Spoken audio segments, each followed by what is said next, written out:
Hello friends, I am Shweta Patel and recently I got selected as an RRB PO Officer Scale 1. Today I'll be talking about how you can crack your preliminary examination of any banking exam in just 30 days of preparation. और मैं video के सबसे पहले ही आपको clear कर रही हूँ, if you are beginner और आपने 10-15 दिन पहले से ही अपना प्रिपरेशन को स्टार्ट किया है, so this strategy would be quite difficult for you to achieve your targets. But अगर आपने ये प्रिलिमिनरी एग्जामिनेशन को 1-2 बार ऑलरेडी फेस कर चुका है तो ये स्ट्रैटेजी आपके लिए है, क्योंकि काफ़ी ऐसे बच्चे होते हैं जिनको सब कुछ पता तो होता है, टॉपिक्स भी आते हैं, सब्जेक्ट्स की भी नॉलेज होती है, लेकिन वो उस प्रीलिम्स के लूप में ऑलरेडी फंस चुके हैं. उन्होंने इतने प्रिलिमिनरी एग्जामिनेशन दे चुके हैं लेकिन फिर भी उनका वो एग्ज़ाम क्लियर नहीं हो रहा है. So today will be discussing कि हमें ऐसा क्या करना चाहिए जैसे कि हम अपना प्रीलिम्स एग्जामिनेशन को फर्स्ट गो में क्लियर कर सकें. तो सबसे ये स्ट्रैटेजी मैंने अपने प्रिपरेशन के फेज़ में बनाई थी और इस स्ट्रैटेजी ने मुझे बहुत हेल्प किया है. सो आई जस्ट थॉट कि मैं यही स्ट्रैटेजी स्टूडेंट्स को फॉरवर्ड करूं जैसे वो भी इस स्ट्रैटेजी को यूज़ कर सके. सो सुबह उठते ही सबसे पहले जो मैं करती थी that was giving a test series. और ये test series make sure it's an online platform. ये कोई सा भी प्लेटफॉर्म हो सकता है अकॉर्डिंग टू योर चॉइस. आप कोई से भी एक ऑनलाइन प्लेटफॉर्म से एक टेस्ट सीरीज़ दीजिए, बिकॉज टेस्ट सीरीज़ बहुत ही यूज़फुल है आपको एक एग्ज़ाम लेवल की प्रिपरेशन करवाने में, और बैंकिंग में तो स्पेशली ये बहुत यूज़फुल है. टेस्ट सीरीज़ देने के तुरंत बाद ही मैं उसका रिव्यू ले लेती थी, जैसे कि आज मैंने कौन से सब्जेक्ट में कितना अच्छा परफॉर्म किया है, कितना बुरा परफॉर्म किया, उसका एक बेसिक ओवरव्यू ले लीजिए. जैसे कि आप अपने पूरे दिन में उस टॉपिक पर फोकस करिए जो आज आपका वीक पॉइंट रहा है. और टेस्ट सीरीज़ देने के समय मेक श्योर आप 3 चीज़ों का बहुत ही अच्छे से ध्यान रख रहे हैं. जैसे कि मैंने यहाँ पे लिखा भी है 3 golden rules to appear for preliminary examination. जैसे कि आप भले ही आप 10 क्वेश्चन कीजिए टेस्ट सीरीज़ में, दैट इज़ ओके, बट वो एक्यूरेसी के साथ होने चाहिए. मतलब वो टॉपिक आपको पक्का पक्का आना चाहिए. और उसके बाद फिर स्पीड का भी ध्यान रखिए कि आप एक्यूरेसी के साथ साथ थोड़ा सा स्पीड को मेंटेन कीजिए अपने. And with time management, 20 minute का टाइम आपके दिमाग में होना चाहिए कि आपने उस टाइम फ्रेम के अंदर कितने अटेम्प्ट किए हैं.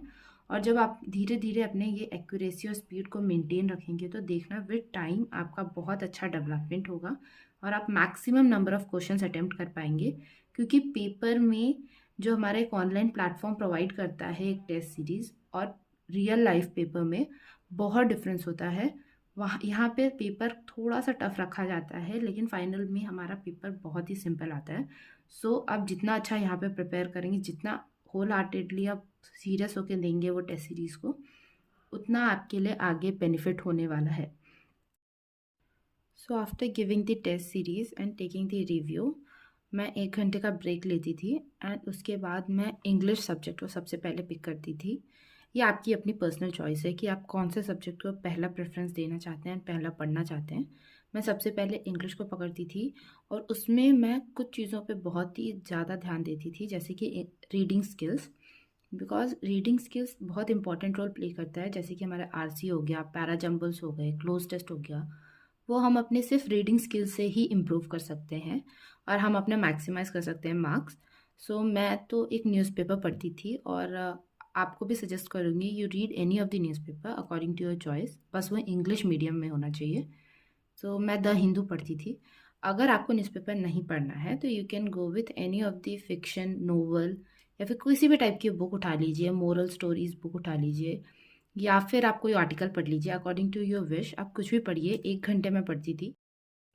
उसके बाद मैं 1 घंटा वीडियो लेक्चर देखती थी. वीडियो लेक्चर भी हो सकता है या फिर आप कोई से भी पीडीएफ सोर्सेस से, आपके पास बहुत ऑनलाइन मार्केट में बहुत ही पीडीएफ अवेलेबल हैं इंग्लिश के लिए जो आपको मल्टीपल क्वेश्चंस प्रोवाइड कर देगा.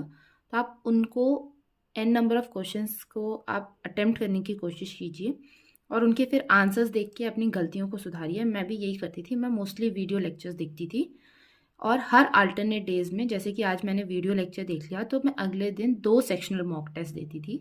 तो आप भी ऐसे ही कर सकते हैं. शुरुआत स्टार्टिंग 15 डेज में आप क्या कीजिए, फर्स्ट एक दिन वीडियो लेक्चर देख लीजिए 1 घंटे का और नेक्स्ट डे में आप 2 सेक्शनल मॉक टेस्ट दे दीजिए.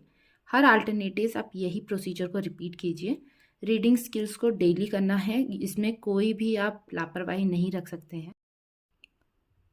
और सिर्फ इतनी चीज़ें करने से आपका, आई एम डैम श्योर, आपके जो मार्क्स हैं वो डेफिनेटली विद टाइम इम्प्रूव होंगे। सो ये इंग्लिश सब्जेक्ट को कंप्लीट करने के बाद मैं क्या करती थी, मैं फिर से ब्रेक लेती थी 1 घंटे का, और उसमें मैं अपना लंच वगैरह करके फुर्सत हो जाती थी। इफ़ यू वांट आप आधे घंटे का नैप भी ले सकते हैं। उसके बाद मैं फिर बैठती थी मैथमेटिक्स को लेके, because mathematics was this subject जो मुझे थोड़ा इंटरेस्टिंग लगता था, एंड आई यूज़ टू, मुझे वो नींद नहीं आती थी। सो मैं क्या करती थी, सबसे पहले स्पीड मैथ्स। देखिए, स्पीड मैथ्स का बहुत ही इंपॉर्टेंट रोल होता है मैथमेटिक्स को, आप क्वांट्स के सब्जेक्ट को क्लियर करने के लिए, क्योंकि इसमें आपकी स्पीड जो इम्प्रूव होगी वो सिर्फ और सिर्फ स्पीड मैथ्स से होगी। आप क्या कीजिए, 50 तक स्क्वायर्स याद कर लीजिए, 1 to 30 क्यूब्स याद कर लीजिए, 1 to 20 टेबल्स याद कर लीजिए, एंड फ्रैक्शन वैल्यूज़ जो होती हैं वो भी आप को याद करना है। ये इसमें आप बिल्कुल भी कोई भी ऐसा नहीं कि आप कुछ छोड़ दीजिए। आपको हर एक चीज़ को बहुत ही सीरियस होकर डेली मल्टीपल रिविजन्स देने हैं इसके। आप चाहिए तो लिखिए पेपर में, या फिर आप ना क्या कीजिए, सबसे बेस्ट सोर्स क्या है, मैंने क्या किया था, मैंने एक पेपर में लिख के अपने फ्रंट वॉल में चिपका लिया था, और जब जब मुझे बोर हो रहा होता था I just use to read it. मैं रीड करती थी, आंख बंद करके इसको रिवाइज करती थी। मल्टीपल रिवीजन चाहिए, जैसे कि आपकी जो मैथ्स में स्पीड है वो इम्प्रूव हो सके, क्योंकि मैथमेटिक्स में एक बहुत ही मेजर चंक ऑफ क्वेश्चंस जो होते हैं, अप्रॉक्सीमेटली 15 to 20 तक भी मान लीजिए किसी किसी पेपर में, वो जो है आपकी स्पीड मैथ्स से आएंगे। जैसे कि आपका सिंप्लीफिकेशन हो गया, अप्रॉक्सीमेशन हो गया, रॉन्ग नंबर सीरीज हो गई, मिसिंग नंबर्स हो गया, क्वाड्रेटिक इक्वेशन हो गया। इनफैक्ट डीआई को भी सॉल्व करने के लिए आपको स्पीड मैथ्स की बहुत हद तक ज़रूरत है। सो आप ये कर लेंगे तो आप 20 मार्क्स ईजीली स्कोर कर सकते हैं बिना कोई भी गलतियों के। जैसे ही मेरा स्पीड मैथ्स का रिवीजन हो जाता था, मैं सबसे पहले अपने डीआई को उठाती थी। डीआई में मैं क्या करती थी, मैं 5 to 10 डीआईज पर डे, आप अगर स्टार्ट कर रहे हैं अभी रिसेंटली तो आप क्या कीजिए, 5 DIs per day time limit के साथ, मतलब मैक्सिमम टाइम लिमिट आप 5 मिनट दीजिए हर एक, क्योंकि प्रिलिमिनरी एग्जामिनेशन में डीआईज इतनी डिफ़िकल्ट नहीं आती हैं। सो आप क्या कीजिए, 5-5 मिनट में हर एक डीआई को कंप्लीट करने की कोशिश कीजिए।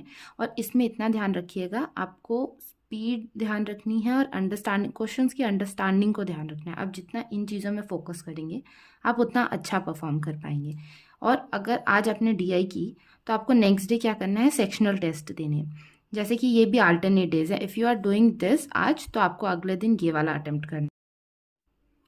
डीआई के बाद मैं क्या करती थी, मैं क्वांट्स में, जैसे कि क्वांट्स मेरा इतना स्ट्रॉन्ग पॉइंट नहीं था, मैं क्या करती थी, मैं मैक्सिमम अपने स्कोर्स डीआई से और स्पीड मैक्स से निकालती थी। उसके बाद फिर लास्ट में जब मैं ये स्पीड अप करके ज़्यादा जल्दी, जितना जल्दी मैं ये अटेम्प्ट करती थी, उसके बाद मेरे पास सफिशिएंट टाइम रहता था क्वांट्स के टॉपिक्स को अपीयर करने के लिए। सो मैं क्या करती थी, इसमें इतना ध्यान रखिए, प्रिलिमिनरी स्टेज के लिए आपको सारे टॉपिक्स के अच्छी कमांड होना ज़रूरत नहीं है। आप सेलेक्टेड टॉपिक्स को भी कमांड करके प्रीलिम्स के स्टेज को क्लियर कर सकते हैं। आप क्या कीजिए, जैसे कि आपके पता है 10 टॉपिक्स हैं, तो ये मेक श्योर आप उसमें से शॉर्ट लिस्ट कर दीजिए कि 5 ऐसे कौन से टॉपिक हैं जो आपके बेस्ट हैं। 5 कोई भी ऐसे टॉपिक हो सकते हैं जो आपके अच्छे हैं।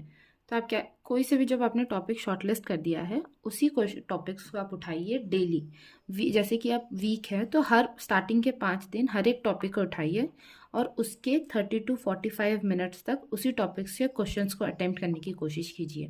जितना आप फेमिलियर होंगे उस टाइप के क्वेश्चन से, उतना ईजीली आप अपने टेस्ट सीरीज़ में अच्छे से परफॉर्म कर पाएंगे, और अल्टीमेटली आपका फाइनल जो है क्वांट सेक्शन बहुत ही इजीली, बहुत ही अच्छे से जाएगा। क्वांट्स को कंप्लीट करने के बाद मैं थोड़ा सा बीच में ब्रेक लेती थी, उसके बाद मैं वापस आती थी और मैं अपना अब रीजनिंग सेक्शन उठाती थी।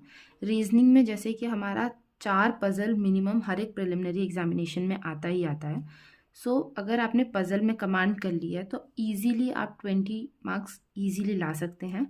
सो मैं क्या करती थी, वैसे मैं टाइम लिमिट तो फिक्स नहीं करती थी इसके लिए, क्योंकि मुझे पसंद था, तो मैं an number of puzzles attempt करती थी, जितना भी मेरे पास 1-1.5-2 घंटा रहता था। सो मैं maximum number of puzzles attempt करने की कोशिश करती थी, और with in the time limit मैं हर एक पजल को, किसी भी पजल को 5 मिनट से ज़्यादा नहीं देती थी, क्योंकि अगर वो प्रिलिमिनरी पजल है तो वो ईजिली आपका 2 से 3 मिनट में हो जाएगा, क्योंकि विद टाइम आपका वो रिड्यूस होगा। ऐसा नहीं कि आपने फर्स्ट डे किया और आप 2 ही मिनट में कर लेंगे, नहीं, ये आपके विद टाइम आएगा। धीरे धीरे पेशेंस के साथ आप करते रहिए। अगर स्टार्टिंग में आप 10 मिनट भी ले रहे हैं तो आई एम डैम श्योर आप एंड ऑफ द डे आप आके ना ये 30 डेज में आप लास्ट डे में 3 to 4 मिनट में वो पजल ईजिली अटेम्प्ट कर लेंगे। और अगर आपको ऐसा है कि पीडीएफ से नहीं करना है तो आप कोई भी वीडियो लेक्चर देख सकते हैं, कुछ भी देख सकते हैं, मतलब कहीं से भी आप क्विजेस भी आते हैं अड्डा 24/7 के, बहुत ही क्विजेस जो हैं बहुत इफेक्टिव हैं। आप डेली क्विजेस लगा सकते हैं, तो वो भी बहुत हेल्प करेगा आपको पजल सेक्शन में। पजल सेक्शन कंप्लीट करने के बाद मैं ट्राई करती थी 2 सेक्शनल रीजनिंग के दूँ, जैसे कि जो भी मिसलिनियस क्वेश्चन बच गए हैं, जैसे कि सिलोगिज्म हो गया, इनइक्वालिटीज़ हो गया, डायरेक्शन एंड डिस्टेंस हो गया, ब्लड रिलेशंस हो गए, ये सारे मैं इसी सेक्शनल के थ्रू रिवाइज कर लेती थी और अल्टीमेटली रीजनिंग भी कंप्लीट हो जाता था मेरा। सो इसी स्ट्रैटेजी को मैंने अपने ऑलमोस्ट 1 साल कंसिस्टेंसी के साथ फॉलो किया है and definitely you can see the result. मैं आज आरआरबी पीओ बन गई हूँ successfully. So I just want आप भी इस स्ट्रैटेजी को फॉलो कीजिए। आप इस स्ट्रैटेजी में कुछ चीज़ें अपने हिसाब से मॉडिफाई कर सकते हैं, कुछ चीज़ों को डिलीट कर सकते हैं और कुछ चीज़ों को ऐड ऑन कर सकते हैं, लेकिन मेक श्योर मेन सब टॉपिक्स को आप डिलीट ना करें, क्योंकि हर एक टॉपिक बहुत ही इंपॉर्टेंट रोल प्ले करता है हमारे प्रिलिमिनरी एग्जामिनेशन के लिए। आप चाहते हैं तो इस 30 डेज स्ट्रैटेजी का मैं डे 1 से डे 30 तक टू डू लिस्ट प्लान कर सकती हूँ। If you want please comment me down in the comment box and let me know whether I should continue this plan and all the very best. आप please consistency and discipline के साथ इसको maintain कीजिए and I am damn sure इस साल के government job सिर्फ और सिर्फ आपके लिए ही बने हैं। So all the very best, take care, bye bye.